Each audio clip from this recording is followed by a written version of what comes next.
बिस्मिल्लाहिर्रहमानिर्रहीम। हमारा एक मादा जो है वो कंपैरेटिव रिलीजन का भी है, कंपैरेटिव स्कूल्स के अलावा कंपैरेटिव रिलीजन का, जिसके तहत हम कुछ मज़ाहिब का मुताला करेंगे, उनकी तालीमात का। तो आज हमने हिंदू मत से आगाज़ करना है। बहरहाल इसको सनातन धर्म कहते हैं, इस पर हम अलहदा से गुफ्तगू करेंगे। आज का हमारा ये मौजू और टॉपिक नहीं है। आज का हमारा जो मौजू और टॉपिक है वो वेद है।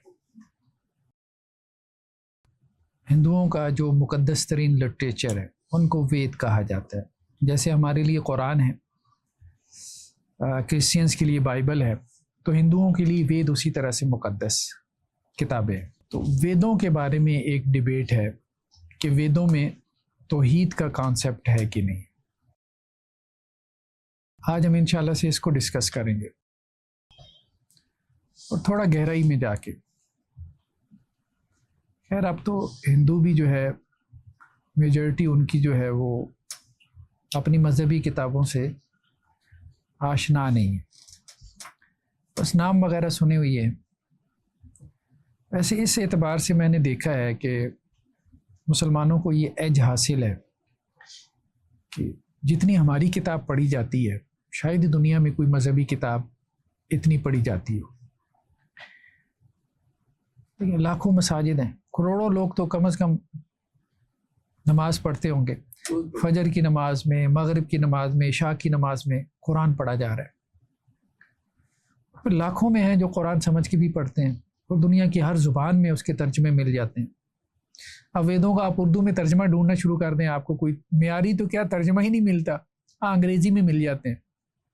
ये सूरत हाल। तो अल्लाह ताला ने जो एक्सेप्टेंस हमारी किताब को दी है, दुनिया की कोई ज़ुबान आप मतलब ले लें जिसके अंदर आपको उसका बेहतरीन से बेहतरीन मियारी तर्जमा और एक नहीं दसियों मिल जाएंगे। और अब हिंदू जो है वो हिंदुस्तान से बाहर आपको बहुत कम मिलेगा, है ठीक है इंडोनेशिया में भी हैं और इधर उधर बर्मा में और नेपाल में भी हैं, लेकिन यह है कि मुसलमान आपको हर जगह मिल जाएंगे। सैकड़ों ममालिक जो है आप कह सकते हैं अफ्रीका में हैं, यूरोप में हैं, हर जगह। तो और सही बात है, जब से मैंने दूसरी मज़ाहिब की किताबों का मुताला शुरू किया है तो उससे लगता है कि जैसे कुरान ज़्यादा बेहतर से समझ आना शुरू हो गया। जब आप वेद पढ़ते हैं तो उसके बाद जब आप कुरान मजीद में शिर की आयात पढ़ते हैं तो फिर और तरह से कुरान खुलता है। वो कॉन्टेक्स्ट ही वाज़ी नहीं होता ना कि भाई किन चीज़ों की बात हो रही है, और बिला वजह की ऐसे लगता है कि जी जैसे कोई इंसान को महसूस होता है कि जी एक चीज़ पे जोर दिया जा रहा है। तो कॉन्टेक्स्ट ही सारा यही था, शिर्क का था। वेदों के बारे में एक बहस तो ये पैदा हुई कि वेद जो है क्या ये इल्हामी है या नहीं है। हिंदुओं में आम तौर अकीदा यही है कि वेद इल्हामी है, वो उसको रिवील्ड नॉलेज कहते हैं। ठीक है, किन के ऊपर इल्हाम हुई हैं उनको वो ऋषि और मुनि कहते थे।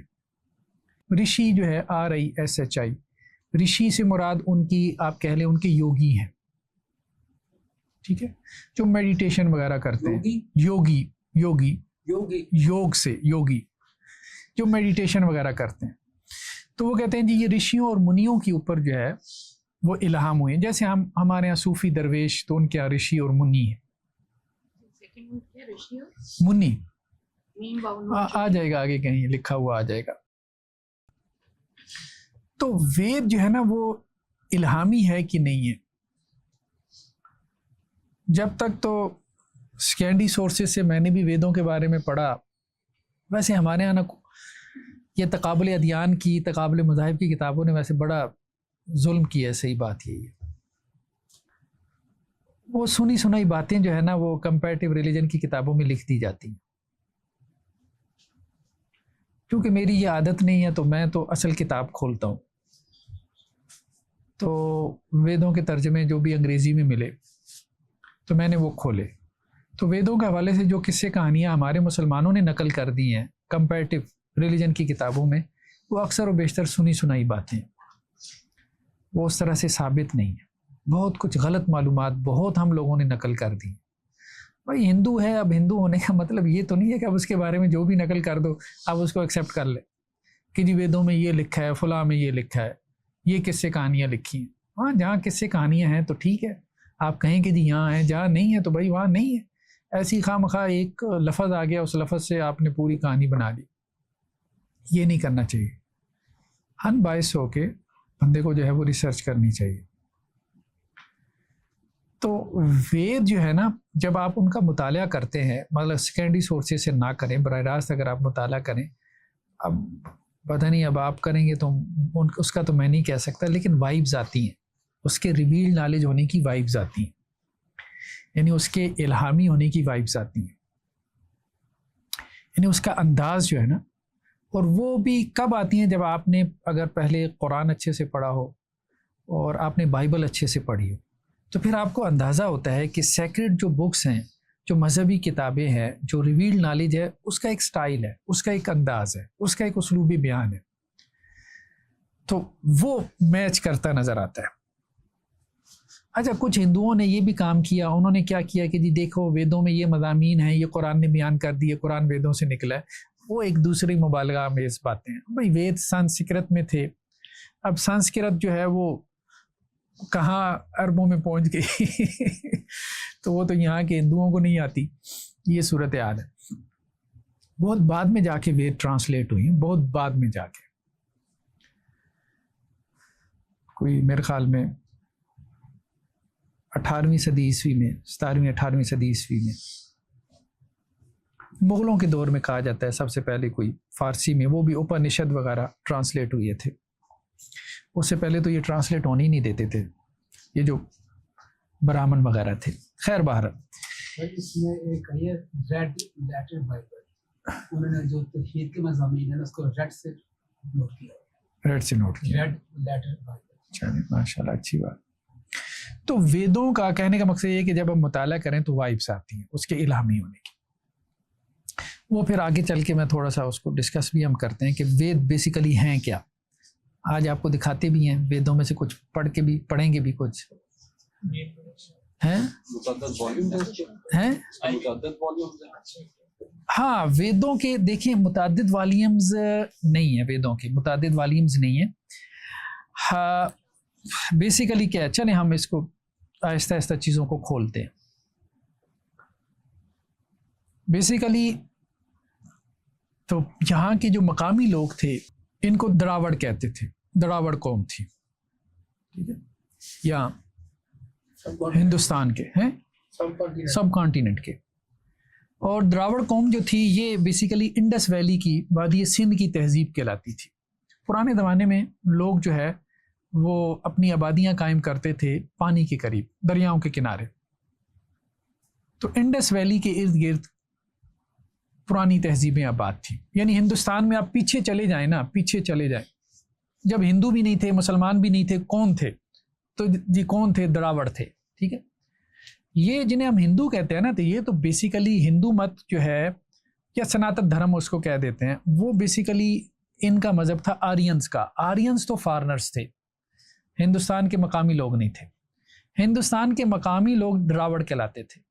अब द्रावड़ जो है, एक राय तो यह है कि ये मकामी लोग थे, दूसरी राय जो ज्यादा बेहतर मालूम होती है कि ये बेसिकली आए थे मेहरगढ़ से। मेहरगढ़ जो है बलूचिस्तान में है। तो यानी आप हिंदुस्तान में यूं कह सकते हैं कि सबसे पुरानी अगर कोई आबादी के निशानात हमें मिलते हैं हिंदुस्तान में, पूरा हिंदुस्तान से मुराद पाकिस्तान, अफगानिस्तान, इंडिया, नेपाल, बर्मा, श्रीलंका, ये सब इसमें आ जाता है। इंडस वैली जिसे कहते हैं, तो वो सबसे पुराने जो है वो बलूचिस्तान में मिलते हैं। कोई 9000 साल कबल मसीह में, पहले तो खाना बदोशी थी, ठीक है, शिकार की तलाश में घूमते फिरते थे। तो ये घूमते फिरते फिरते बलूचिस्तान में मेहरगढ़ में आके यहाँ आबाद हो गए, कोई कबीला आके आबाद हो गया।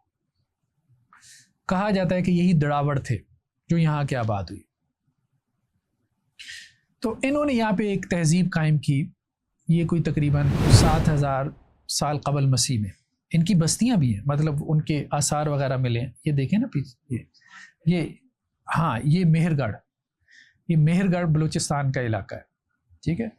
तो ये 7000 साल कबल मसीह की बात हम कर रहे हैं, आज से कोई 9000 साल पहले। वैसे 9000 साल कबल मसीह में ये यहाँ के आबाद हो गए थे, लेकिन जो बस्तियां मिली हैं ना मेहरगढ़ वगैरह में, वो 7000 साल कबल मसीह की हैं। और 10 से 20 हज़ार आबादी की बस्ती थी, लेकिन उस ज़माने में 10 से 20 हज़ार बहुत बड़ी बात थी। हाँ, बहुत बड़ी आबाद थी, ठीक है। तो सबसे पहले तो हिंदुस्तान में आप हम ये कह सकते हैं कि जो यहाँ की कदीम तरीन तहजीब है ना, वो मेहरगढ़। मेहरगढ़ से फिर यहाँ से इन्होंने कूच किया है, वहाँ ये 2600 में आके ये ख़त्म हो गई, वहाँ की बस्तियाँ, तहजीब ख़त्म हो गई, मिट गई। क्या हुआ उनके साथ हम कुछ नहीं जानते। वहाँ से फिर ये माइग्रेशन हुई है और ये ऊपर आए हैं दो इलाकों में, मोहनजोदड़ो में और हड़प्पा में। हाँ, मोहनजोदड़ो तो सिंध में है ना, सिंध में, ठीक है। और हड़प्पा जो है पंजाब के अंदर है, ठीक है। तो मोहनजोदड़ो में तकरीबन इन्होंने जो बस्तियां कायम की हैं ये 2600 से 1700 कबल मसीह तक, और हड़प्पा की जो तहजीब थी ये 1200 कबल मसीह तक आबाद थी। बल्कि वेदों में जिक्र है कि जब ये आए हैं आरियंस, अब आरियंस ने अपनी तारीख भी तो वेदों में इनकी आ जाती है ना, तो इन्होंने आके हड़प्पा पे हमला किया और इन्होंने कहा जी हमने मकामी लोगों को शिकस्त दी और हम फतेह याब हो गए 1200 कबल मसीह में। तो आरियंस जो है ये बेसिकली वस्त एशिया से आए थे, सेंट्रल एशिया से, वहां के लोग थे, फॉरेनर्स थे। मंगोलों में ये एक नस्ल, अब ये अंदाजा नहीं है कि इनकी नस्ल क्या थी, ये नहीं। खैर ये राइट साइड पे मोहनजोदड़ो है और लेफ्ट साइड पे हड़प्पा के आसार हैं। मोहनजोदड़ो तो लड़काना से तकरीबन कोई 20 किलोमीटर के फासले पर है, दरियाए सिंध के किनारे, और हड़प्पा जो है साहिवाल से कोई तकरीबन 35 किलोमीटर के फासले पर है। तो ऋग्वेद ये वेदों की एक किस्म है जो सबसे ऑथेंटिक और पुराना वेद है। उसके मुताबिक 1200 कबल मसीह में आरियंस ने यहाँ हड़प्पा के करीब इनको शिकस्त दी, हड़प्पा वालों को, दड़ावड़ को, यानी मकामी लोग दड़ावड़ थे। दड़ावड़ जो है बलूचिस्तान में पहले आबाद हुई है, फिर वहाँ से सिंध और पंजाब, ये सारी इंडस वैली थी, यहाँ फैल गया। और फिर सेंट्रल एशिया से आरियंस आए, वो तिजारत के बहाने आए थे, जैसे अंग्रेज यहाँ पर आए थे। वो आके उन्होंने इनको फतह कर लिया, मफतू कर लिया। लेकिन मकामी लोग ख़त्म नहीं हुए, यही दड़ावड़ बाद में शूदर बन गए। हाँ, ये जो 4 जाति थी ना, उनमें से चौथी इनको उन्होंने शूदर बना लिया। वो फाते थे ना, तो वो अपना कल्चर जो है वो आर्यन साथ लेके आए थे। अपना कल्चर, अपनी तहजीब, अपना तमद्दुन, अपना रहन सहन और अपने नज़रियात भी वो साथ लेकर आए थे। दड़ावड़ जो थे ना, इनकी तहजीबों में बुत मिलते हैं। आर्कियोलॉजी है ना, अब ये सारे शहर खुदाई वगैरह हो रही है, बुत मिल रहे हैं, ठीक है। तो ये बुत परस्त कौम थी दड़ावड़। आर्यंस बुत परस्त नहीं थे। अजीब बात ये है, आर्यंस बुत परस्त नहीं थे। ये बुत परस्ती तो इन्होंने इनसे सीखी है, शूद्रों से। हाँ, शूद्रों से सीखी, यूं कह लें आप, इन्होंने इनसे सीखी है। कौन? वो हम डिस्कस करते हैं, अभी वेद खोलेंगे ना, उससे पता चलेगा। अभी भी ये दड़ावड़ी नस्ल बाकी है। जो साउथ इंडिया है, ये नीचे जो है ना, ये जो एक तो ये जो तामिल है, तामिल आपने सुना हो, तमिलनाडु, ये तामिल सारे दड़ावड़ी कौम के लोग हैं अक्सर व बेशतर, ठीक है। और इसी तरह जो है वो एक और इनमें केरला की एक स्टेट है, उसके लोग जो है ये दड़ावड़ी नस्ल के हैं। फिर आंध्र प्रदेश के हैं, ये दड़ावड़ी नस्ल के हैं। तो दड़ावड़ी नस्ल अभी बाकी है। आप सर्च करें ना गूगल पे, तो विकीपीडिया वगैरह पे इनके सारे आ जाते हैं कि जी कहाँ कहाँ ये इंडिया में इस वक्त पाए जाते हैं। ये तो मैंने विकीपीडिया से उठाई है कि कहाँ कहाँ वो पाए जाते हैं इस वक्त। जो उसकी एंट्री है ना, अंग्रेजी में उसको देखें ना विकीपीडिया में, तो उसमें ये सारा इनका जो है वो इस वक्त कहाँ कहाँ ये इंडिया में है, और उनके पास अपने सारे शजरे होते हैं। तो मोइंजोदड़ो में जिन बुतों की इबादत होती थी उनमें से एक शेवा था। शेवा जो है, ये जो आप सील देख रहे हैं ना, ये शेवा की तस्वीर है। अगर आप इसको थोड़ा सा गौर से देखेंगे ना फिर बात वाज़ेह होगी। इसके 3 मुंह हैं, इसके 3 मुंह हैं। यहां अगर आप 1 मिनट, मैं इसको थोड़ा ना लेजर से अगर करता हूं, ये इसका मुंह बना हुआ है, ठीक है। ये इसके 3 मुंह हैं, इधर भी एक नाक बनी है, इधर भी एक नाक बनी है, इधर भी एक नाक बनी है, ठीक है। ये 3 मुंहों वाला शेवा, ये सील मिली है। अच्छा, हिंदुओं के यहाँ इस वक्त जो बुत मारूफ है ना वो 3 है। 3 बड़े बुत है ना हिंदुओं में। कौन कौन से हैं? विष्णु, शिवा और ब्रह्मा, ये 3 बुत हैं। इसको त्रिमूर्ति कहते हैं। इनके बुतों को भी हम डिस्कस करेंगे, बुतों की भी तारीख हम डिस्कस करेंगे। लेकिन इस वक्त नुक्ता क्या है? नुक्ता यह है कि फातेह कौम ने मफ्तू कौम के माबूद को अपना माबूद बना लिया।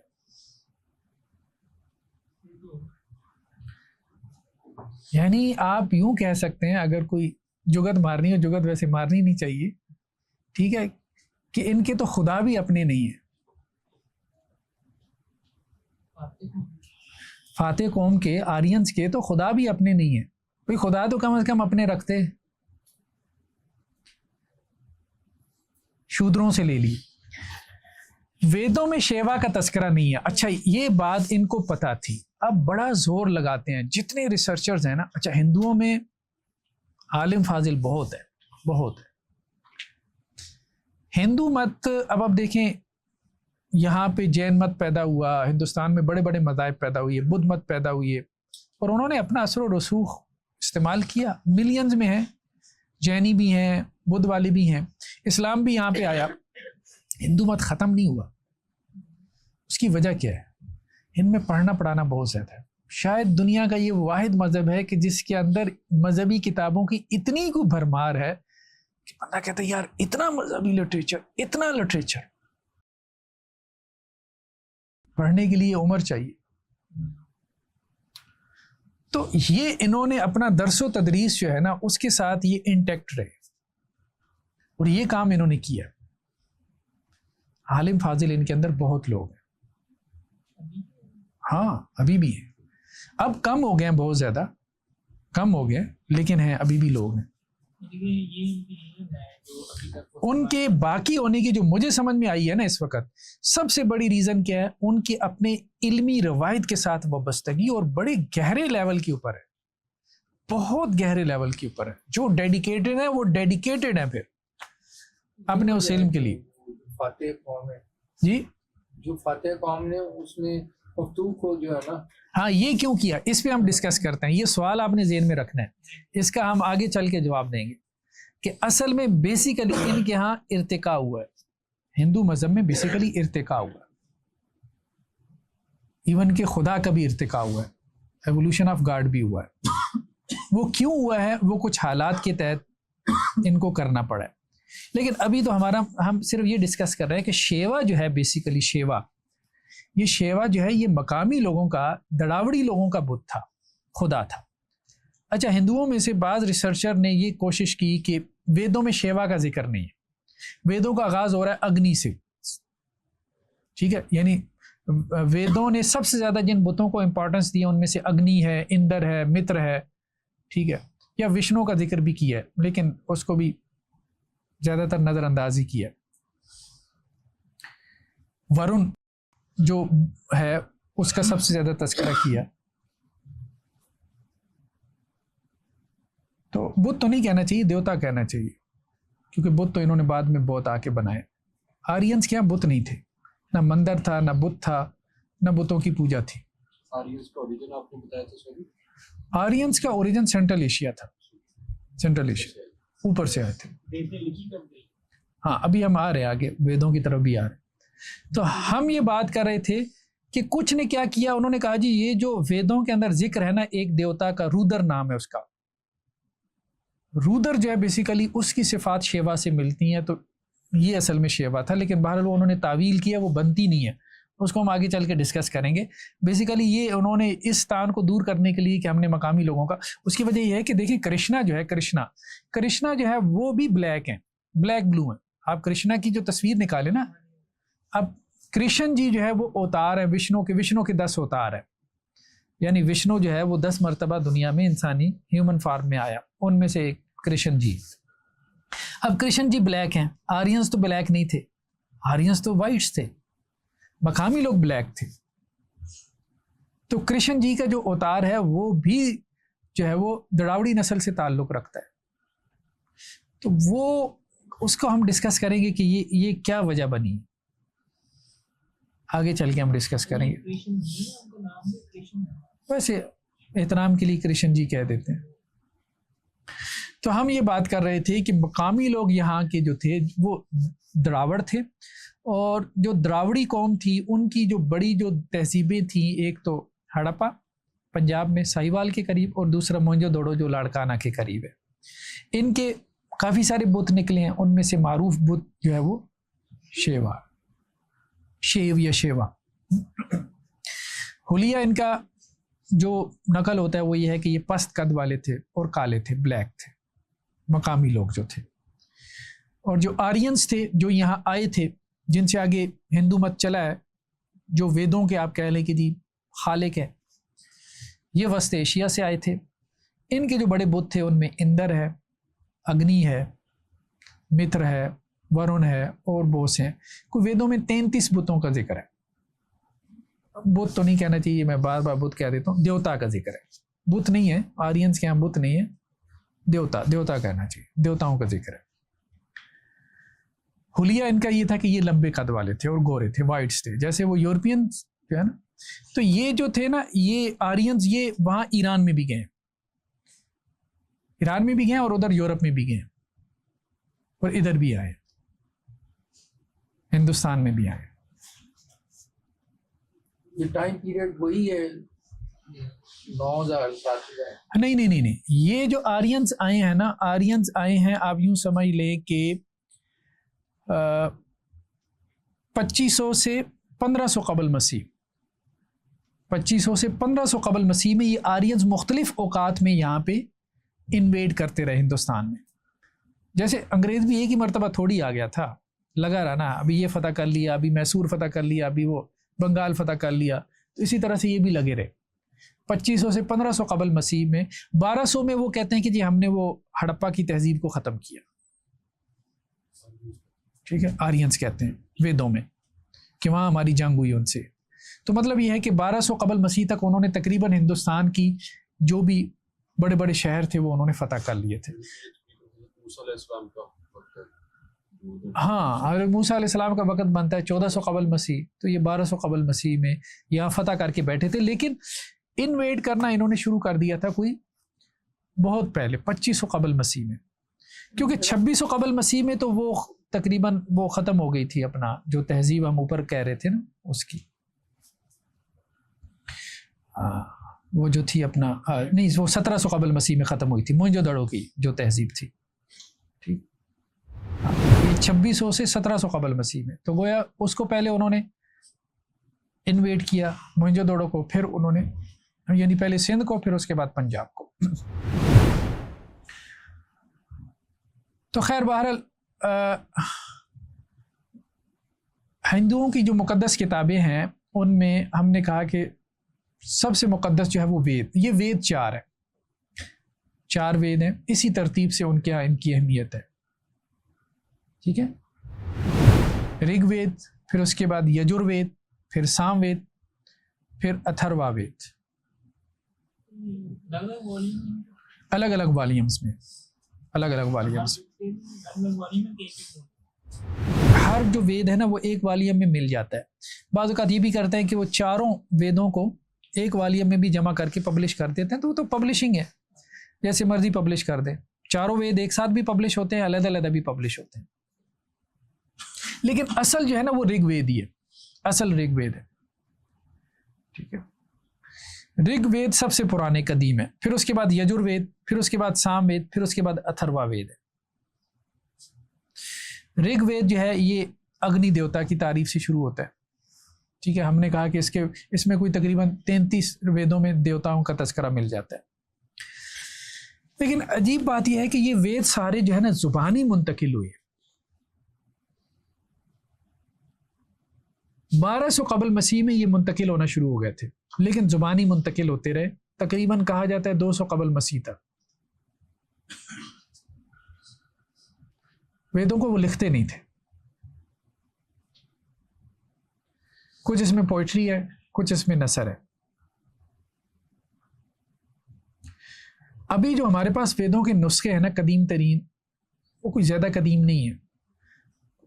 कहा जाता है कोई सबसे कदीम तरीन वो है जो नेपाल में मौजूद है, वो 1040 का है, 1040 का, यानी 1000 साल पुराना नुस्खा है।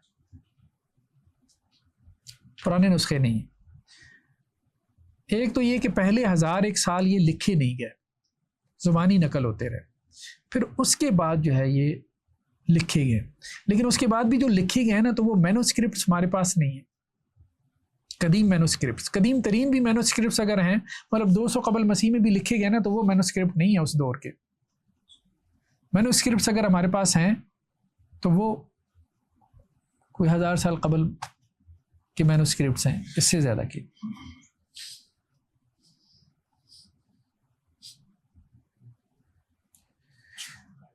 तो ऋग्वेद जो है, इसके बड़े जो मौज़ूआत हैं वो, उसमें देवताओं की एक तो तकदीस है, मतलब देवताओं की तकदीस से मुराद उनकी हम्दो सना है, उनकी तारीफ़ें हैं। जैसे कुरान अल्लाह ताला की सिफ़ात को बयान करता है, तो इसी तरह देवताओं की सिफ़ात आम तौर पे जब आप वेदों को पढ़ते हैं ना, उसमें यही है कि ये किए, जैसे अल्लाह के बारे में हम कहते हैं कि या अल्लाह आपने पानी के चश्मे जो है वो जारी कर दी, आपने बारिशें बरसा दी आपने, तो वो इसी तरह से हम आपके शुक्रगुजार हैं। तो ये अंदाज होता है तकदीस का। और दूसरा जो है वो कुर्बानी। कुर्बानी बड़ा मौजू है, बहुत बड़ा मौजू है, बहुत ज़्यादा वहाँ तस्करा है कुर्बानी का, मुसलसल लगातार वेदों। और कुर्बानी भी क्या होती थी, वो आग होती थी, तो आग में जो है ना, जैसे मिसाल के तौर पे खाने की अशिया डाल दी, घी डाल दी आग में, इससे क्या होगा, इससे देवता खुश होते हैं। देवता जब राज़ी और खुश होते हैं तो उसके बाद जो है वो हमारे ऊपर ब्लेसिंग नाजिल होती है।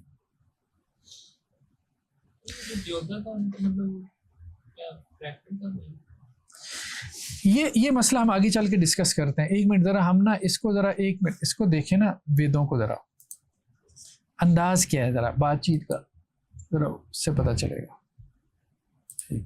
मैं ज़रा इसको बंद करूं। अब ये जो ऋग्वेद है उसकी अंग्रेज़ी ट्रांसलेशन है, ठीक है, the hymns of the Rigveda. Hymns mean आप कह लें भजन, कह लें भजन, ठीक है।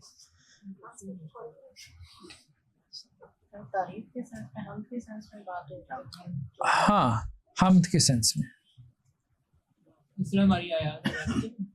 तो बेसिकली तो ये शायरी है ना, शायरी है। शायरी को उन्होंने ट्रांसलेट किया हुआ है। मंत्र, वो मंत्रों से मिल के जो है वो फिर एक भजन बनता है। जैसे हमारे यहाँ आप कह लें कि जी अशार हैं, अशार से गज़ल बनती है, तो इस तरह से मंत्र और फिर भजन, और फिर उनको ट्रांसलेट किया जाता है। अब इसमें 10 चैप्टर है मिसाल के तौर पे, उसको मंडल कहते हैं, जो चैप्टर उनको होता है उसको मंडल कहते हैं, ठीक है। तो 10 चैप्टर्स के अंदर आगे हिम्स हैं, हिम्स के अंदर आगे फिर वर्सेस हैं, यानी चैप्टर है, चैप्टर के अंदर हिम्स हैं। हिम्स से मुराद आप कह लें भजन, या आप गीत कह लें, उस गीत के आगे फिर अशार। जैसे अब ये हिम 1 है ना, इसमें कितने अशार हैं, मिसाल के तौर पे इसमें ये 9 है, फिर उसके बाद हिम 2 शुरू हो गया।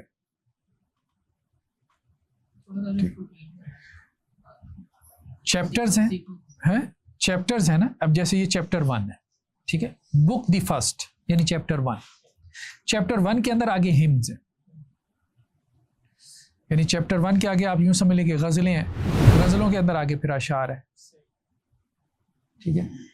तो ये पहली गज़ल है, आप यूं समझ लें, ठीक है। चैप्टर 1 है, उसकी पहली गज़ल है, पहला गीत है, पहला भजन है, उसके आगे फिर आगे मंत्र है। अब ये इसका आगाज़ हो रहा है। ऋग्वेद उनके यहाँ सबसे मुक़द्दस है, सबसे कदीम और सबसे मुक़द्दस। उसका आगाज़ क्या हो रहा है, I laud Agni, the chosen priest, god minister of sacrifice, the hotar lavishest of wealth. अब वो अपने आप को मुतारिफ करवा रहे हैं। अग्नि, अग्नि सारी बात है जो सबसे इंपॉर्टेंट है उनके यहाँ देवता, उसी से उसका आगाज होगा। वो अपने आप को चूजन प्रीस्ट भी कह रहे हैं, वो अपने आप को गॉड भी कह रहे हैं, वो अपने आप को मिनिस्टर ऑफ सेक्रीफाइस भी कह रहे हैं, कुर्बानी का जो वजीर है। होतार भी कह रहे हैं, इसको हम नीचे देखते हैं हाशिए में, इस बंदे ने अच्छा हाशिया लगाया। और ये भी कि जी वो दौलत अता करने वाला है, ठीक है, दौलत देने वाला है। अच्छा, अब ये यहाँ इसको थोड़ा सा जो है ना, ये हाशिया निगार इसको खोलता है। वो ये कहता है the deity to whom this hymn is addressed is Agni. ये हिम्न जो है, ये भजन जो है वो अग्नि देवता के बारे में है। द गॉड ऑफ फायर, ये उनके यहाँ खुदा का गॉड ऑफ फायर था, आग का खुदा था, ठीक है। The most prominent next to Indra, ऋग्वेदों का सबसे नुमाया, लेकिन इंद्र के बाद इंद्र सबसे नुमाया वेदों का खुदा है, देवता है। फिर उसके बाद अग्नि का नाम आता है। Next to Indra of the deities of the Rigveda, Agni is the messenger and mediator between earth and heaven. असल में ये इसका तारुफ था कि ये मैसेंजर है अर्थ और हेवन के दरमियान।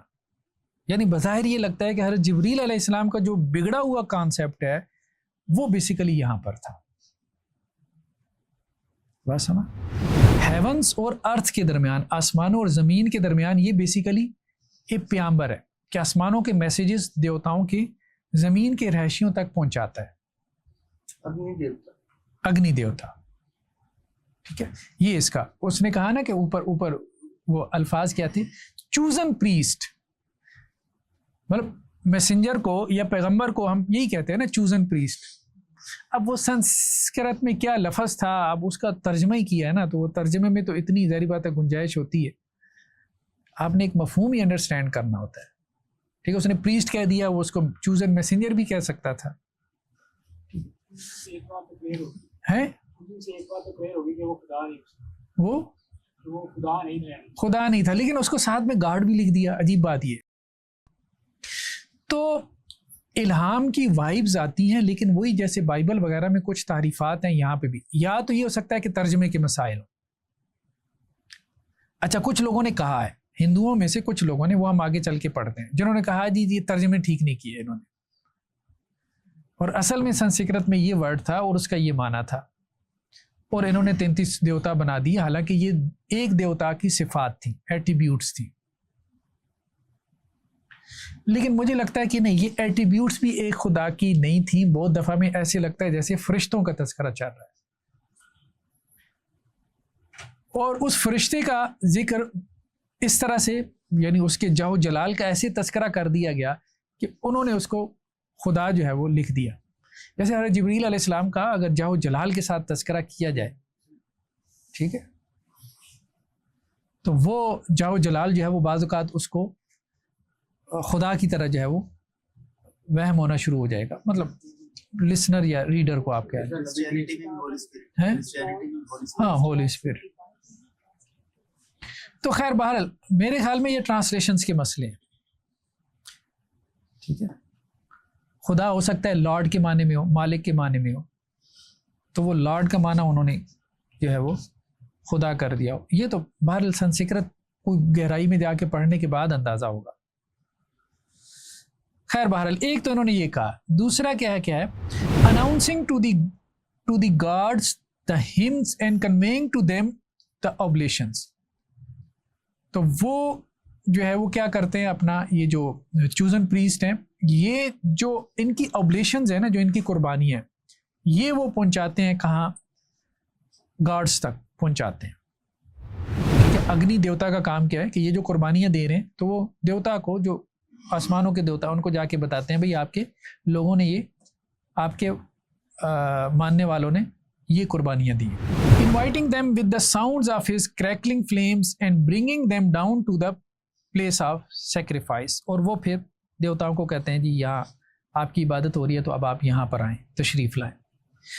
As concentrating in himself the various sacrificial duties of different classes of human priest, Agni is called the Prohita or chosen priest. ये प्रोहिता मतलब उसको संस्कृत में लिखा है उन्होंने, इसका मतलब chosen priest है। He is Ritvij, a priest or minister who sacrifices at the proper seasons, and a होतार, होतार क्या कहते हैं? Invoking priest, वही priest के माले में। A herald who calls the gods to enjoy the offering, वो मैसेंजर है जो खुदाओं को बताता है भाई ये आग में आपके लिए कुर्बानियाँ आपके फॉलोअर्स पेश कर रहे हैं तो आप आएँ और इसको एंजॉय करें। तो खैर कहने का मकसद ये है कि वेदों का जब आप मुताला करते हैं तो उसमें हिंदुओं में कुछ ऐसे लोग पैदा हुए, तहरीकें भी उभरी, जिन्होंने ये बात कही कि वेदों में तौहीद का कॉन्सेप्ट है, वेदों में बुत परस्ती नहीं है। उन्होंने इनकार किया। उन्होंने कहा ये जो बुत परस्ती जो है वो जिन्होंने अगर कोई निकाली है ना, वैसे ज़्यादातर ने निकाली भी नहीं है। उसकी वजह यह है कि मूर्ति पूजा तो है ही नहीं। अच्छा, एक साहिब हैं, उनका नाम है राधा कृष्ण, राधा कृष्ण, हाँ, ये जो डॉक्टर राधा कृष्ण थे ये सेकंड प्रेसिडेंट थे इंडिया के, बहुत मतलब पढ़ी लिखी शख्सियत थे। शूदर थे मेरा राधा कृष्ण नहीं, मेरे इल्म में नहीं कि शूदर थे कि नहीं थे। प्रोग्राम मैंने देखा था उसमें, हाँ, डॉक्टर राधा कृष्ण। अच्छा, इन्होंने, इनकी किताब है ये, हिंदू मत के मुताले के ऊपर इनकी किताब है। इसमें इन्होंने क्या लिखा है, ये पेज नंबर 125 पे हिंदू धर्म का कॉन्सेप्ट चल रहा है। The Vedic Aryans possessed no temples and use no images. ये जब आर्यंस आए थे ना, तो इनके वेदों में जो इनका मज़हब ये लेकर आए थे उसमें ना तो किसी मंदिर का जिक्र था और ना ही कोई मूर्ति पूजा थी, और ना ही इन्होंने मंदिर बनाए। आर्यंस ने आके कोई मंदिर नहीं बनाया, ना ही इन्होंने मूर्तियों की पूजा की। इन्होंने सिर्फ वेद फैलाए, और वेद में देवताओं की तकदीस है, मूर्ति पूजा का जिक्र नहीं। अब जो देवता थे उनके लिए कुर्बानी का भी जिक्र है। जो सबसे बड़ा जो कॉन्सेप्ट है ना वेदों का, वो कुर्बानी है, कि देवताओं को वो कुर्बानी करके खुश करते थे। कुर्बानी भी ये कि आग रोशन की और आग में घी डाल दिया, कोई खुराक डाल कोई। अच्छा, इससे जहन ये जाता है कि वो जो आदम अलैहिस्सलाम के जो दो बेटे थे ना, इसकर्रबा कुर्बानन फतुक़ब्बिला मिन अहदिहिमा वलम युतक़ब्बल मिनल आखर, ये वही सूरत थी। बेसिकली इनको ट्रेस बैक करें ना, और कुछ हिंदुओं को कहना ये है कि हमारे वेद जो है जब से इंसान है तब से चले आ रहे हैं। इस बात को माना जा सकता है, मतलब ये कोई मुश्किल नहीं है कि आदम अलैहिस्सलाम पे जो सहीफे नाजिल हुए थे तो ये उनकी बिगड़ी हुई सूरतें हैं, क्योंकि इनका पूरा लिटरेचर कुर्बानी के गिर्द घूम रहा है। पूरा लिटरेचर कुर्बानी के गिर्द, कोई वर्शिप नहीं है वेदों में, कोई वर्शिप नहीं है। वो लंबे चौड़े वेद हैं, छोटे नहीं है, मतलब हजारों सफात में फैल जाते हैं, ठीक है। तो कोई वर्शिप नहीं है, कोई पूजा नहीं है, कुर्बानी। हाँ, आप कुर्बानी से जिसे यजना कहते हैं तो वो यही है। अमूमन जो है वो आग की सूरत में, और उसके कुछ प्रोटोकॉल्स होते हैं, और देवताओं की तकदीस है कि हमारे देवता ये वो है, और उनको खुश करने के लिए कुर्बानी है, और उसकी वजह से फिर देवताओं की ब्लेसिंग्स होती है। तो सफराती गॉड है, तसव्वुराती तो है ही है, लेकिन हम असल में ये कह रहे हैं कि ये कहा जा सकता है कि वो जो कुर्बानी थी ना उस ज़माने में भी क्या होता था, फतुक़ब्बिला मिन अहदिहिमा, कि एक की कुर्बानी कबूल हो गई। तो इस पे डिबेट पैदा हुई कि कबूल कैसे हुई थी। तो कुछ मुफस्सिरीन ने लिखा है कि आग आके खा गई थी, आग आके खा जाती थी, मुफस्सिरीन ने इस तरह से लिखा है। लेकिन उसमें ज़्यादा बेहतर ताबीर ये हो सकती है कि वो कुर्बानी जो है वो आग में डाली जाती थी, तो जिसकी कुर्बानी को आग खा जाती थी तो उसकी कुर्बानी कबूल हो जाती थी। तो ये वो आप कह लें कि जी वर्शिप की सूरत थी, ये वो रिचुअल्स थी जो औलाद आदम से फिर ये आगे इनमें आई, आर्यंस में आई। और इसमें कुछ जाहिर बात है कि वो कुछ जगह पे वेदों का मुताला करने से जहाँ इल्हाम की वाइब्स आती हैं, कुछ जगह पे ये भी पता चलता है कि नहीं, ये कलाम महसूस नहीं हो रहा कि कोई डिवाइन जो है वो वर्ड ऑफ गॉड है, कहीं कि ऐसा महसूस होता है। तो खैर बार हम ये कह रहे थे, डॉक्टर राधा कृष्ण इनका कहना यह है कि कोई टेम्पल नहीं था और कोई इमेजेस, कोई मूर्ति नहीं थी। ये जो द्राविडियन थे ना, द्राविड़ी जिन्हें हम कह रहे हैं, ये जो कल्चर था, इन्होंने प्रोमोट किया था इमेज को, वर्शिप को, and insisted on puja in place of yajna. अच्छा, वो यजना करते थे, यजना मीन कुर्बानी। आर्यन जो थे, पूजा जो थी, मूर्ति पूजा, ये हाँ द्राविड़ियों का मजहब था। तो आर्यन जो है बेसिकली इनसे मुतासिर हो गए वक्त के साथ साथ, और उन्होंने भी मूर्तियां बना के पूजा शुरू कर दी। ठीक है, तो ये आहिस्ता आहिस्ता फिर मतलब ये सारा मामला हुआ। ये जो इनकी किताब है ना डॉक्टर, एक मिनट, राधा कृष्ण की, हाँ, रिलीजन एंड सोसाइटी, ये कलकत्ता से पब्लिश हुई है। ये अच्छी किताब है, ये इस मौजू पे अच्छी किताब है, मतलब ये पढ़े लिखे थे और समझदार हैं।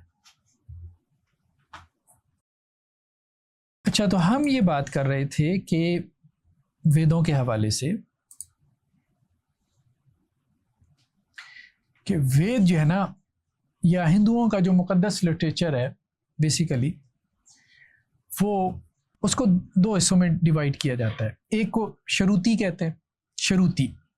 श्रुति मीन जिसको वो कहते हैं ये रिवील्ड है, इल्हामी है, जो ऋषियों और मुनियों के ऊपर इल्हाम हुआ।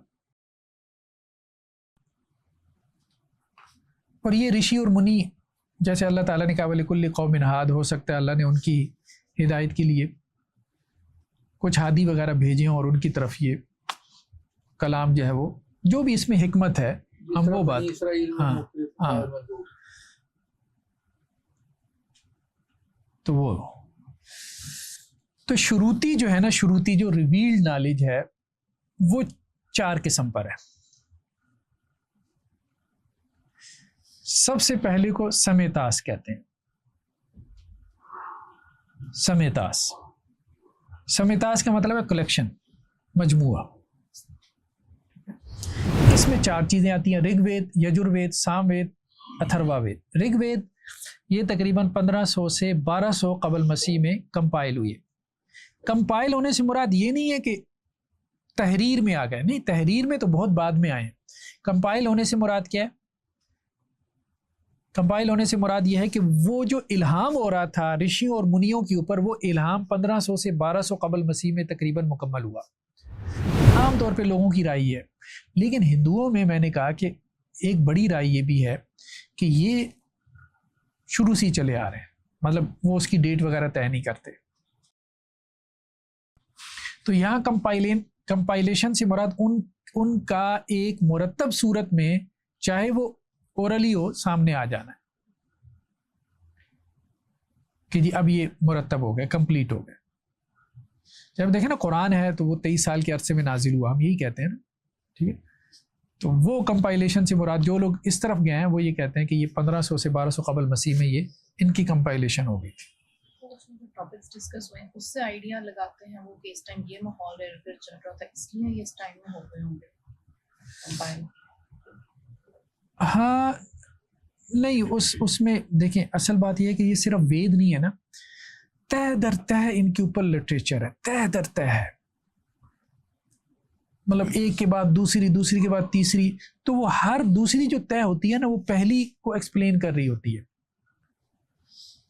तो अभी जब हम पुरानों की तरफ जाएंगे, पुरान जो इनके यहाँ, तो वो फिर एक्सप्लेनेटरी जो नोट्स होते हैं बाद में आने वाले, वो भी कदीम है, तो वो फिर चीज़ों को खोलते हैं, तय करते हैं, तो उससे तारीखें वगैरह, डेट्स तय होती हैं। तो समेतास में जो है वो 4 वेद आते हैं। एक तो ऋग्वेद है, ये 1500 से 1200 कबल मसीह में कंपाइल हो गया था। फिर यजुर्वेद है, ये 1200 से 1000 कबल मसीह में। फिर सामवेद है, ये भी तकरीबन इसी ड्यूरेशन में। और अथर्ववेद ये भी इसी ड्यूरेशन में कंप्लीट हुआ। यानी 1500 से 1000 कबल मसीह में ये 500 साल के अरसे में ये कंपाइल हो गए थे। तो समेतास ये तो हमने कहा कि कलेक्शन के माने में है, ठीक है। और यजुर्वेद, सामवेद, अथर्वावेद, यजुर्वेद में भी ज़्यादातर जो है वो ऋग्वेद से लिया गया है, सामवेद में भी ऋग्वेद से लिया गया है, ये इसको हम आगे चल के डिस्कस करते हैं।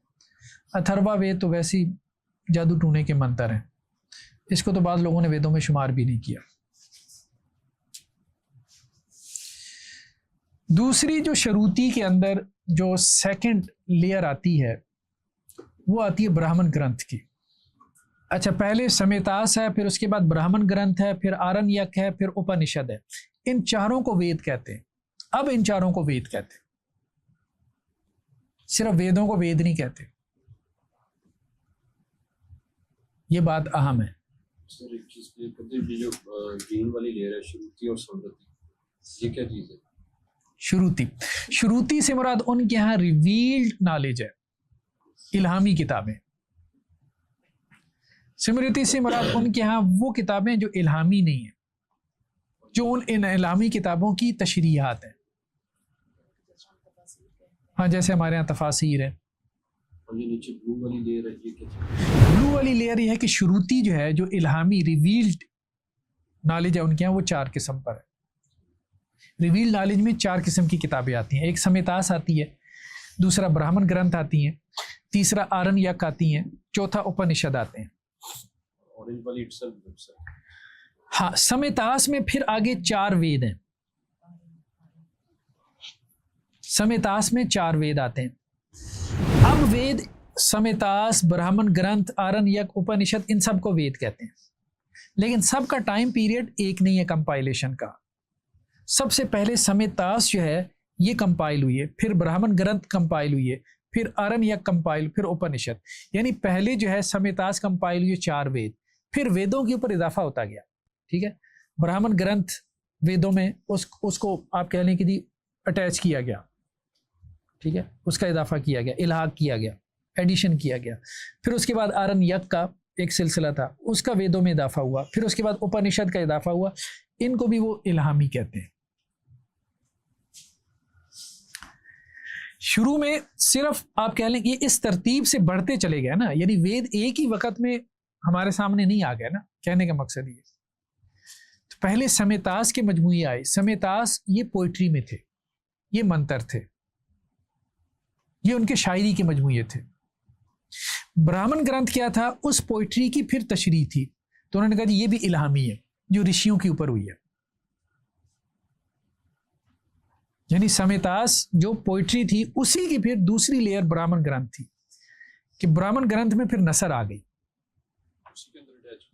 उसको उसके बाद अटैच कर दिया गया। यानी पहले पोइट्री आ गई समेतास, ठीक है, जिसका भी हमने देखा है। समेतास के बाद फिर जैसे ऋग्वेद है ना, तो ऋग्वेद का एक समेतास है। समेतास से क्या मुराद है? उसकी पोइट्री। यानी उसकी मिसाल के तौर पे 10 चैप्टर हैं, 10 चैप्टर के अंदर हर चैप्टर में कुछ गीत हैं, उन गीतों के अंदर आगे कुछ अशार है। ये समेतास हो गया। अब इसके मानी क्या है? वो ब्राह्मण ग्रंथ है, वो नसर है जो ऋषियों ने और उनके मुनियों ने मुतय्यन किए। अब वो वेदों के साथ ही पब्लिश होते हैं, या कभी नहीं भी होते, लेकिन शुमार वेदों में ही होते हैं, यानी इल्हामी शुमार होते हैं। अब वेद से मुराद, मतलब वेद का मतलब होता है नॉलेज, इल्म। वेदों से मुराद रिवील्ड नॉलेज।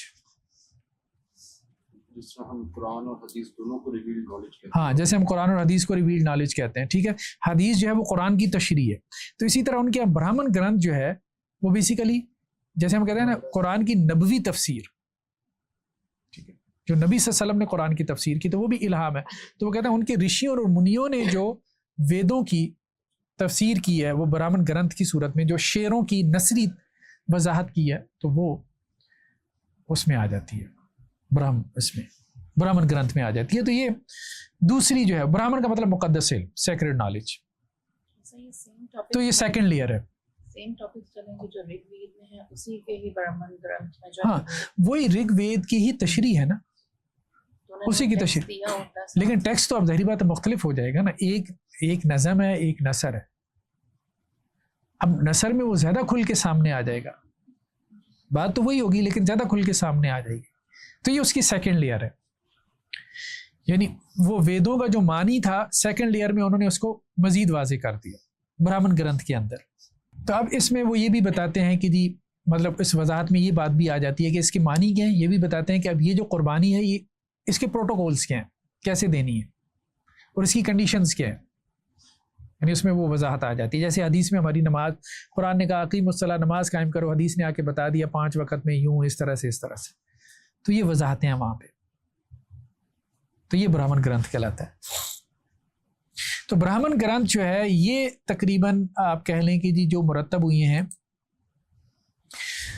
900 से 700 कबल मसीह में, यानी वेद जो है वो 1500 से 1000 और ब्राह्मण ग्रंथ 900 से 700 कबल मसीह में मुरतब हुए। इसके बाद आरण्यक आ जाते हैं। आरण्य का मतलब होता है जंगलीपन। फिर ये वक्त आया इनके ऊपर कि ये जंगलों में निकल जाना शुरू हो गया, रहबानियत इनके ऋषियों और मुनियों के ऊपर गालिब आना शुरू हो गई। तो अब जंगलों में जाके रहने की क्या गाइडलाइंस है सोसाइटी से निकल के, ठीक है, उसके लिए फिर ये आरण्यक जो है ये मुरतब हुई है। ये तीसरी लेयर थी। इस लेयर में उन्होंने क्या किया, उन्होंने मजाज और इस्तिआरे का इस्तेमाल किया। यानी ब्राह्मण ग्रंथ में तो वो लिटरल मीनिंग की तरफ जा रहे थे, आरण्यक में जाके वो जो समेतास था ना उसके मेटाफर की तरफ जाते हैं कि कुर्बानी बेसिकली, अब जैसे हम कहें ना भाई कुर्बानी सिर्फ ये कुर्बानी नहीं है कि जी जानवर के गले पे छुरी, असल में तो ख्वाहिश की कुर्बानी है, ये उनका तसव्वुफ था, रहबानियत कह लें या जो भी कह लें। तो आरण्यक में वो बेसिकली जो है वो रूहानी तशरीह की तरफ चले गए, स्पिरिचुअल जो उसके मीनिंग थे। हाँ, नमाज दिल की होती है या जो भी, या कुर्बानी असल में ख्वाहिश की कुर्बानी, यानी रस्मों से निकल के थोड़ा सा यानी उसके लिटरल मीनिंग से हाँ ऑब्जेक्टिव की तरफ जाना शुरू हो गए।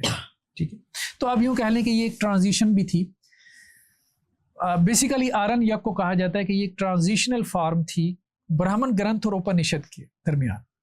चौथी जो उनकी थी ना जो लेयर है मीनिंग की, वो उपनिषद है। उपनिषद में वो सिर्फ फिलोसफिकल मीनिंग बयान करते हैं वेदों के, यानी वेद असल में समेतास है। अब आप समझिए, लेकिन समेतास के लिटरल मीनिंग ब्राह्मण ग्रंथ, फिर उसके मेटाफर वाली जो मीनिंग है वो आरण्यक या स्पिरिचुअल मीनिंग, फिर उसके बाद जो उसके फिलोसफिकल मीनिंग है वो उपनिषद। लेकिन इन तीनों को भी वो कहते हैं इल्हामी है, क्योंकि ये मीनिंग किसने की है, उनके ऋषियों और मुनियों ने। इन्हें ज़मीमा कह दिया जाए तो ठीक। और अब वो भी वेदों के साथ वेद ही शुमार होते हैं, यानी रिवील्ड नॉलेज शुमार होता है। तो 4 लेयर्स उन्होंने बना दी।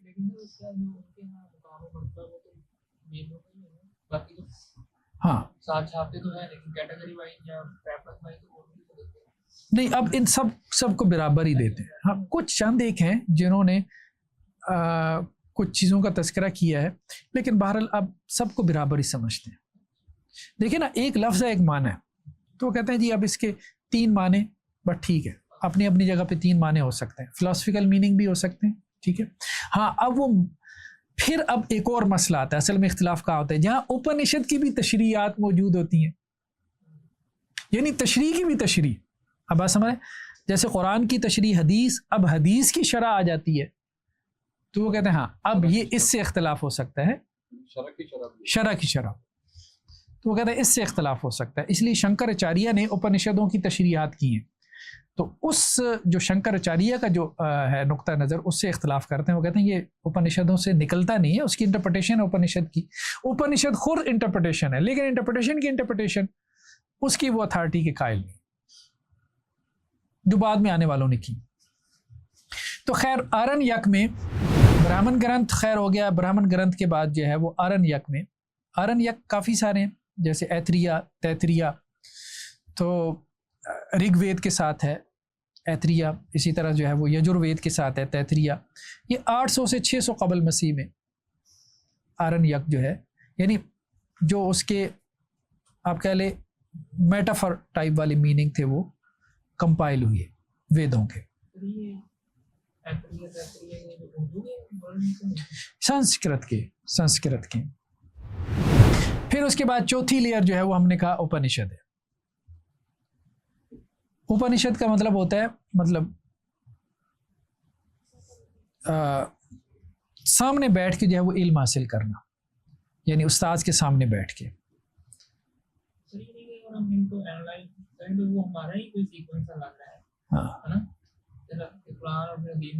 हाँ ऐसे ही ऐसे ही ऐसे ही, हाँ हाँ ऐसे ही ऐसे ही। तो उपनिषद जो है ये ज्यादा है, ये 108 है, लेकिन सारों को नहीं माना गया। 13 तो एग्रीड अपान है, इनमें से 13 एग्रीड अपान। इसमें ऋग्वेद के साथ 10 हैं, यजुर्वेद के साथ 51 हैं, सामवेद के साथ 10 हैं, अथर्वा वेद के साथ 31 हैं। तो उपनिषद भी ऐतरिया, तैतरिया, केना, पर्शन के नाम से है। तो उपनिषद बेसिकली जो है वो फिलॉसफिकल मीनिंग है। उपनिषद वाले जो है ना वो फलसफे की तरफ ज्यादा चले गए। ठीक है। कुछ लोगों ने कहा जी रिचुअल्स के जरिए से देवता को खुश कर सकते हैं, तो वो ब्राह्मण ग्रंथ वाले थे। ठीक है। कुछ लोगों ने कहा कि जी नहीं, योगी बन के मेडिटेशन के जरिए से आप जो है वो देवता को खुश कर सकते हैं, तो वो उस तरफ चले गए, अपना आरण्यक की तरफ योगी बन गया। और कुछ ने कहा कि नहीं, फलसफे के जरिए से हकीकत का इल्म जानकर आप जो है वो निजात पा सकते हैं, तो वो इस तरफ चले गया, उपनिषद की तरफ। सही में नंबर्स लिखे हैं तो क्या मायने है कि 13 और 108 का 13 एग्रीड अपॉन है? ये पोइट्री के जिसमें हमने लेसन्स देखे उनके एक टॉपिक आता है। नहीं, उपनिषद 108 है ना, आप कह लें कि जी 108 सहीफे हैं उपनिषद के, उनमें से 13 एग्रीड अपान है। अब वो जो 108 है ना, उनमें से 10 ऋग्वेद के हैं, यानी ऋग्वेद के साथ 10 उपनिषद हैं, यानी ऋग्वेदों के 10 फिलोसफिकल मीनिंग, हाँ 10 उसकी फिलोसफिकल एक्सप्लेनेशन, किसकी? ऋग्वेदों की। ये बुक फॉर्म में होगी? हाँ बुक फॉर्म है, बुक फॉर्म। ऋग्वेद की ऐतरेय जो है ये बुक फॉर्म होगी, उसके अंदर 10 टॉपिक्स होंगे। उसमें 10 टॉपिक्स होंगे? नहीं नहीं, 10 क्या होंगे? 10 किताबें होंगी। 10 किताबें? हाँ, 108 उपनिषद का मतलब 108 किताबें हैं। और उसके अंदर फिर आगे मल्टीपल टॉपिक्स नीचे चलते जाएंगे। हाँ, मतलब 108 उपनिषद का मतलब 108 किताबें हैं। ऋग्वेद के साथ 10 है ना उपनिषद हैं, ठीक है, उनमें से एक ऐतरिया है। तो अब ये जो 10 उपनिषद है ना ऋग्वेद के, तो इसका मतलब ये है कि ऋग्वेद की 10 फिलोसफिकल एक्सप्लेनेटरी नोट्स हैं, तफसीरें हैं 10 ऋग्वेदों की, 10 फलसफियाना तफसीरें हैं। हाँ, जैसे हमारे यहाँ बुखारी की कितनी शुरुआत है, ठीक है। यजुर्वेद की 51 है, सामवेद की 16 है, ठीक है। तो ये इस तरह से है ना। अब मिसाल के तौर पे आपको एक उपनिषद दिखा दूं, आपने वेद देख लिया, उपनिषद भी देख लिया। ये ऐतरेय उपनिषद है, ठीक है, जो ऋग्वेद के साथ था, ठीक है। अब इसका आगाज ये खांडावन, इसी तरह से ये चलते जाए, ज्यादा बड़ा नहीं है, छोटा सा है, लेकिन बहरल है, एक सहीफा टाइप तो है, ठीक है। इसमें इन्होंने इसकी वो भी दी होती है, अपनी संस्कृत भी दी होती है। फिर उसके बाद अब इसका आगाज कैसे हो रहा है? खांडावन से। All this was only one at first. Only one कौन था? आत्मा थी। आगाज में सिर्फ आत्मा थी, जिसे वो आप कौन कह रहा था? होली स्पिरिट, जैसे बाइबल का कॉन्सेप्ट है ना, होली स्पिरिट का। There was nothing else active, और कुछ भी नहीं था आत्मा के अलावा। He thought I shall create worlds, तो आत्मा ने सोचा कि मुझे दुनियाओं को बनाना चाहिए। जी मैं वही तो कह रहा हूँ। तो वाइब्स आती हैं, हमारे यहाँ भी है ना इस तरह की चीजें जो है वो पढ़। क्या सुबह खजाना था? नहीं, वो छुपा हुआ खजाना तो ठीक नहीं है 12, लेकिन यह है कि सबसे पहले अल्लाह था, बस, ठीक है। फिर अल्लाह ने जो है वो कलम को पैदा किया, फिर अल्लाह ने पानी को पैदा किया, ठीक है। तो ये बात है, ही क्रिएटेड दीज वर्ल्ड्स, फिर अल्लाह ने ये दुनियाएं पैदा की। ये इन्होंने ना कोई नाम दिए अपना संस्कृत में, ठीक है। दी अर्थ, ठीक है, मारा, इससे क्या मुराद है? The earth and below the earth the waters, पानी और पानी के नीचे अल्लाह ने क्या किया? वो पैदा किया अपना ज़मीन पैदा की और उसके नीचे अल्लाह ने पानी पैदा किया। अब ये देखें ना, ये जैसे इसके ऊपर वो चल रहे होते हैं, संस्कृत की इबारत, फिर नीचे उसकी ट्रांसलेशन, फिर ट्रांसलेशन के नीचे उसके एक्सप्लेनेशन। वो तो राइटर की है ना, असल में उपनिषद ये है ना, ये संस्कृत की इबारत। He thought these indeed are the worlds, I shall create the protectors of the worlds, he gathered the Purusha from out of the waters only and fashioned him. बहरहाल वो पुरुषा की तशरीह करेंगे जी, इससे क्या मुराद है, फला दिस एंड दैट, ठीक है। तो तख्लीक का तस्करा, क्रिएशन का, रियलिटी क्या है, रूह की हकीकत क्या है, ठीक है, तो ये सब भी हमें उपनिषदों में मिलता है। अंग्रेजी में इसके तराजिम में इख्तलाफ है, ऋग या वेदों के भी तर्जुमे आप देखें थोड़ा बहुत इख्तलाफ मिलता है। मुझे यही बात समझ में आई है कि गहराई में अगर मुताला करना तो संस्कृत पढ़ के बंदा मुताला करे, खुद से नतीजा निकाले। हाँ, लैंग्वेज सीखनी पड़ेगी, संस्कृत सीखनी पड़ेगी, संस्कृत सीखनी पड़ेगी, क्योंकि बाज़ औक़ात जो है ना, एक लफ्ज़ के कई मीनिंग होते हैं, ठीक है। तो लेकिन वो जो मुतरजिम है, ज़ाहिर बात है, वो एक माना बयान करके आगे बढ़ जाता है।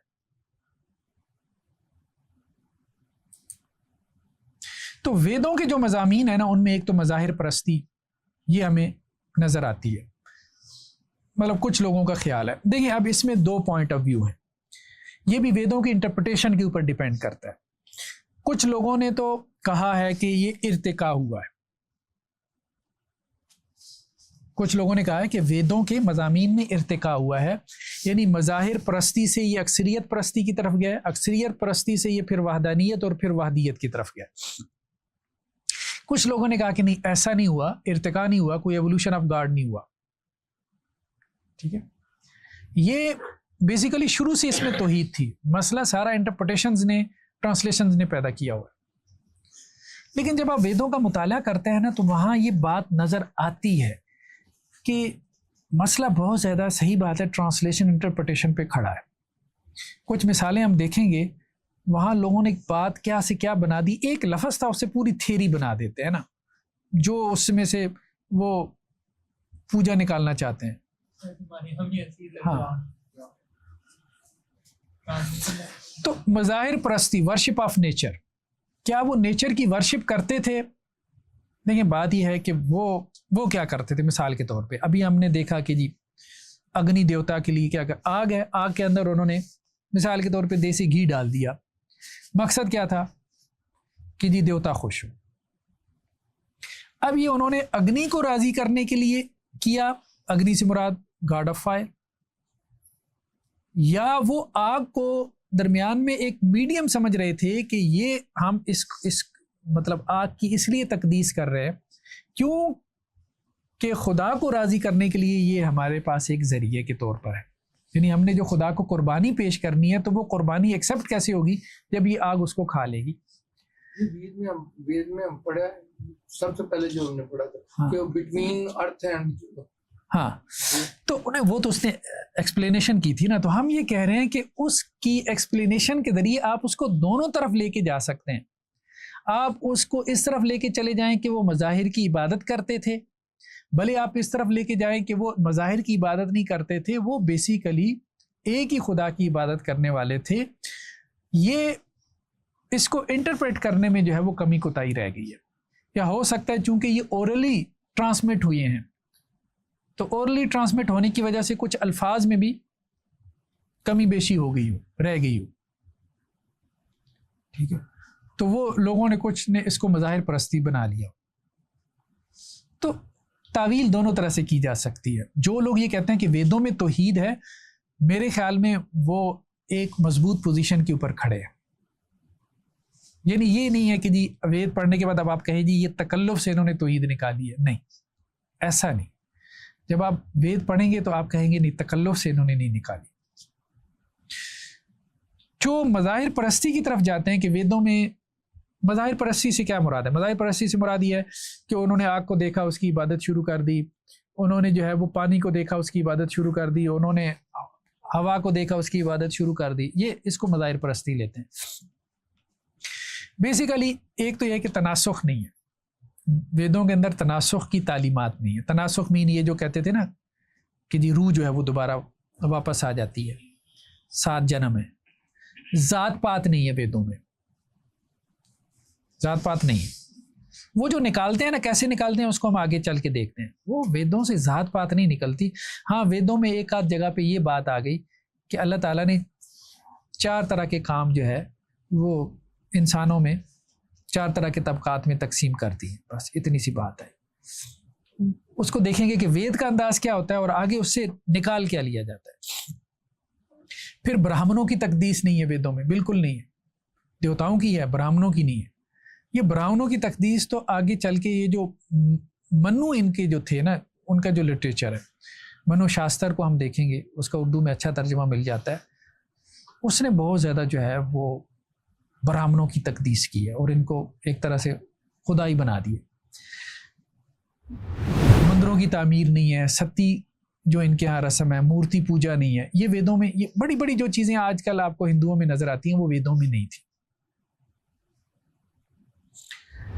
तो खैर बहरहाल ऋग्वेद में कहा यह जाता है कि जी वर्शिप ऑफ नेचर, ये बात कही जाती है। लेकिन मैंने कहा कि इसमें दोनों स्टैंड लिए जा सकते हैं। आप उसको वर्शिप ऑफ नेचर बना ले अगर आप लिटरलिज्म की तरफ जाते हैं, उसके लिटरल मीनिंग की तरफ, और अगर आप थोड़ा सा उसको मेटाफर की तरफ ले जाएं, आराम से आप उससे तौहीद साबित कर सकते हैं। कोई मुश्किल नहीं है, कोई तावील करने की ज़रूरत नहीं। और हो सकता है कि अगर आप संस्कृत अच्छे से सीखें और उसके मुख्तलिफ मीनिंग की तरफ जाएं और वेदों के मैन्युस्क्रिप्ट्स पे आप रिसर्च करते हैं, हो सकता है कि वाज़ेह हो जाए कि नहीं, ये तो लिटरल मीनिंग से भी तौहीद ही निकल रही है। क्योंकि हमारे पास तो अभी तराजिम है ना, लेकिन तराजिम में भी इतनी जान है कि आप फ़ौरन जो है वो मज़ाहिर परस्ती की तरफ नहीं जाते। वो तराजिम भी आपको रोक लेते हैं कि नहीं यार, इसका तो ये मतलब भी हो सकता है। दूसरा क्या है जी, अक्सरियत परस्ती, पोलीथीज़म। अग्नि जो है देवता, ये आग का देवता था। इंद्र जो है ये बिजली की कड़क का देवता था। देवता इसको कुछ वर्ड को एक्सप्लेन करेंगे, इनका क्या कांसेप्ट है? देवता हम जिसको फरिश्ते की सेंस में समझते हैं, वो है कोई पर्सनालिटी है या गॉड की कोई टाइप समझते हैं? देवता से ये क्या मुराद लेते हैं? देवता से मुराद ये आमतौर पे क्रिएटर्स लेते हैं, क्रिएटर्स लेते हैं। ठीक है, देवता को अगर आप आसान अल्फाज में बयान करना चाहें ना, तो उससे मुराद क्रिएटर है। क्रिएटर है या फिर डिस्ट्रॉयर है या फिर वो है जो कि आपके ऊपर नेमतों की बारिश कर रहा है, यानी जो आफतें लेकर आ रहा है, जो आपके ऊपर नेमतों की बारिश कर रहा है, या जो आपको पैदा करने वाला है, इस माने में। इसलिए जिन लोगों ने कहा ना कि जी ज्यादा नाम आ गया, उन्होंने कहा बेसिकली ये सिफात हैं, एक ही की सिफात है, परमेश्वर की सिफात हैं, उसके एट्रीब्यूट्स हैं। ये नहीं है जैसे हमारे यहाँ कुरान में है ना, जैसे अल्लाह ताला ये कहते हैं कुलिदुल्लाह आबिदुर रहमान, अल्लाह कह के पुकारो, रहमान कह के पुकार लो। अब यूँ कहो कि ये अल्लाह ने पैदा किया, ये यूँ कहो कि जी रहमान ने ज़मीन बनाई। अब कहीं पे आएगी जी अल्लाह ने ज़मीन बनाई, कहीं पे आएगी जी रहमान ने बनाई, मिसाल के तौर पे। तो अब इसका मतलब ये तो नहीं कि दो ने बनाई है। तो जो लोग तौहीद के कायल हैं ना, वो यही कहते हैं कि जी वो बेसिकली वो सिफात की बात हो रही होती है।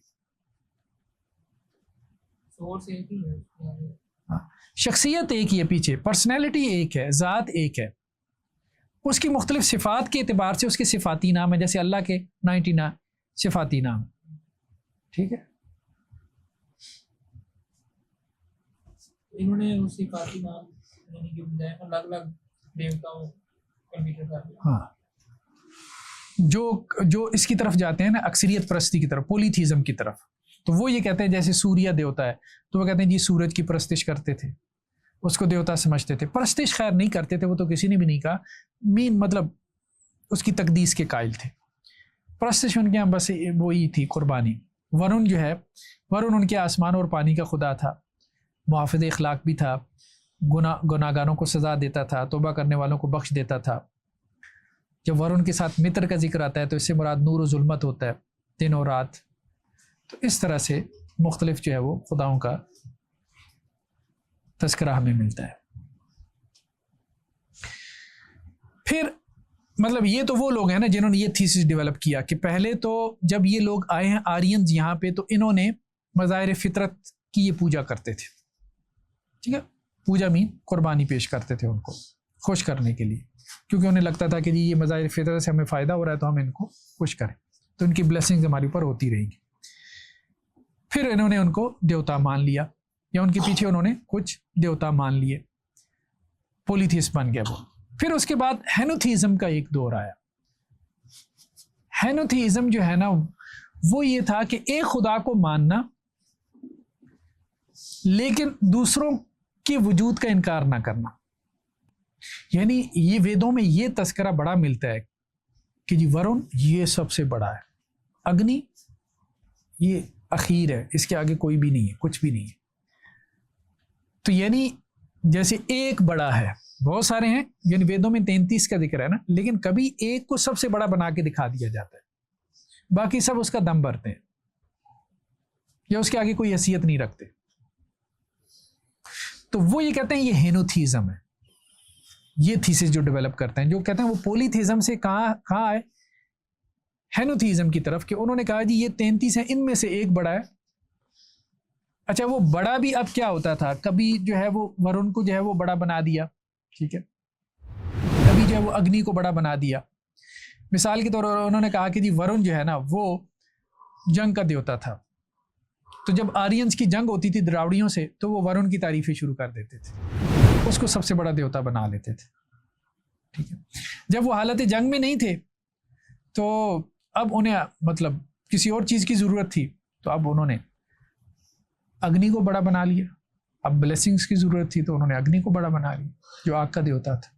तो यानी अपनी सिचुएशन के एतबार से उन्होंने जो एट्रीब्यूट्स असाइन की हुई थी, उसके एतबार से वो उसको पुकारते थे और उसको सबसे बड़ा बना देते थे।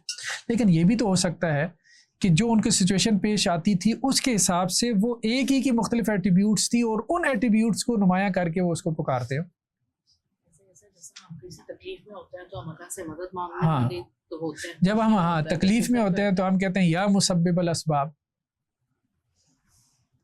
ठीक है, ए असबाब को। तो अब मुख्तलिफ तरह से हम पुकारते हैं ना, या काजी अल हाजात, या हाजात को जो है वो पूरा करने वाले, या मुक़ल्लिबल क़ुलूब, ए दिलों को फेरने वाले। तो ये भी हो सकता है, यानी दूसरी पॉसिबिलिटी कि वो मुख्तलिफ जो है वो उसके एट्रीब्यूट्स के एतबार से उसको वो पुकारते हैं। चौथा वो ये कहते हैं जी हेनोथीज़म से मोनिज़म पैदा हुआ, वहदियत। ये मोनोथीज़म नहीं है, मोनिज़म है, जिसको नॉन डुअलिज्म भी कहते हैं। अद्वैत, अद्वैत भी कहा जाता है इसको, अद्वैत वेदांत। ये शंकराचार्य का बेसिकली जो है वो मौक़िफ़ था कि दो नहीं है, एक ही है, नॉन डुअलिज्म। यानी रूह जो है, बाकी वो मादे को तो, मैटर को तो वो मानते ही नहीं थे, वो कहते थे ये इल्यूजन है, मैटर तो है ही नहीं, ये सिर्फ आपके दिमाग का धोखा है जो आपको नज़र आ रहा है। बाकी क्या रह गया, खुदा और रूह, तो ये दो नहीं है। ये नहीं कहा कि ये एक है, ताबीर ये इख्तियार की कि ये दो नहीं है। वहदतुल वजूद वाले तो कहते हैं कि एक ही है ना, ये उससे थोड़ा सा फ़र्क है, आप कह लेंगे ताबीर का फ़र्क है, करीब है। हाँ, उन्होंने कहा कि जी एक ही है, तो इन्होंने कहा जी दो नहीं है, यानी इन्होंने नफ़ी का तरीका इख्तियार किया। आत्मा और परमात्मा, परमात्मा कहते हैं गालिबन उसको जो बड़ी है, तो वो दो नहीं है। दो नहीं है मतलब चार भी हो सकते नहीं, दो से मुराद ये है कि वो दो अलहदा चीज़ें नहीं है, आइडेंटिकल है। नहीं, वो ये नहीं कहते कि एक हुआ। जब एक हुआ कहते हैं तो उससे उनको उनकी ताबीर नहीं ना रह जाती, वो कहते हैं ये हमारी ताबीर नहीं है ना। एक हुआ से सवाल ये पैदा होगा कि फिर आप भी खुदा हैं, इसकी भी पूजा शुरू कर दो।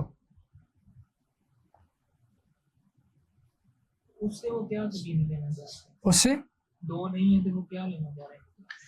वो ये कहना चाह रहे थे कि असल में जब दो नहीं है तो दूसरा है ही नहीं, तो फिर किसकी इबादत कर रहे हो? ये जो मौजूद है तो ये काबिल इबादत है ही नहीं। तो उपनिषद वालों ने अपने एतबार से तौहीद का एक कॉन्सेप्ट पेश करने की कोशिश की, यानी मूर्ति पूजा से उन्होंने अपने लोगों को हटाने की कोशिश की।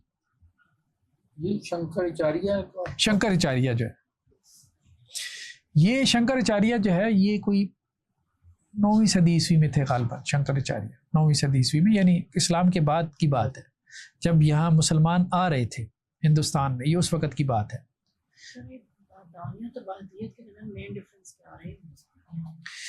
हेनोथीज़म कहते हैं कि ज़्यादा खुदाओं को मानना, लेकिन उनमें से एक को बड़ा मान लेना। ठीक है, जैसे हिंदू मत में मुख्तलिफ फ़िरके हैं। एक हैं जिनको कहते हैं विष्णु मत, जो विष्णु को बड़ा मानते हैं लेकिन शिव का, ब्रह्मा का इनकार नहीं करते। कुछ ऐसे जिन्हें कहते हैं ये शिव मत वाले हैं, यानी शिवा को सबसे बड़ा मानते हैं, बाकियों को उसके नीचे मानते हैं, लेकिन बाकियों को भी मान रहे होते हैं। यानी देवताओं में भी एक को बड़ा मान लेना, इसको हेनोथीज़म कहते हैं। इसको कहते हैं जी ये सम काइंड ऑफ तौहीद है, लेकिन बहरहाल ये तौहीद तो नहीं है। हाँ, कुरैशी मक्का के यहाँ भी जो बुत थे, जाहिर बात है हायरार्की तो उन्होंने भी कायम की हुई थी ना। हुबल उनके यहाँ सबसे बड़ा था।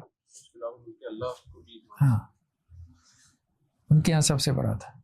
चलें फिर आज इतना काफ़ी है। नेक्स्ट टाइम जो है ना हम इसको आगे चलाएंगे। एक तो यह है कि हिंदू मत में जो तौहीद की तहरीकें चली उसको हम एक तो डिस्कस करेंगे, और फिर उसके साथ जो है ना वो हम उनका कुछ लिटरेचर भी डिस्कस करेंगे। अल्लाह के वसल्लम के दौर में इन्हीं की किताबें या ये इन किताबों के मानने वाले लोग वो कहाँ थे? कौन से? हाँ, इंडिया में थे ना ये लोग, हिंदुस्तान में थे ना, इधर ही थे। अल्लाह के वसल्लम का कोई इनके साथ वो नहीं। देखिए मोहम्मद बिन कासिम के ज़माने में ना हमारा इंटरेक्शन हुआ है ना। मोहम्मद बिन कासिम यहाँ सिंध तक आए थे ना, ठीक है। तो मुसलमान आ तो गए थे, यानी ये बनु उमैया का दौर है, मुसलमान तो यहाँ आ गए थे पहली सदी। इस्लाम के दौर में या कोई जिस तरह आपने बाकी बादशाहों को दूध दे देते, यहाँ का कोई नहीं, यहाँ तो राजे वगैरह होते थे ना, कोई उस तरह से यहाँ पे वो वाला मामला नहीं था। कुछ हम इनके, हाँ नहीं, बड़ी बड़ी सल्तनतें भी कायम हुई हैं कुछ ना कुछ। तो जैसे अशोका और दूसरे, मतलब उसने तो बुद्ध मत वगैरह को काफ़ी रवाज दिया। कुछ हम उनकी सल्तनतों का भी तज़किरा करेंगे जब हम आएंगे ना रामायण पे और महाभारत पे। तो बेसिकली इनकी कहानियाँ हैं, स्टोरीज़ हैं, तो उसमें फिर इनकी तारीख काफ़ी कुछ हिस्ट्री वगैरह आ जाती है, राजाओं की, महाराजों की। फिर उसमें हम कुछ चीज़ें डिस्कस करेंगे जो हिस्ट्री से रिलेटेड है। चलें जी, सुब्हानक अल्लाहुम्मा व बिहम्दिक नशहदु अन ला इलाहा इल्ला अंत।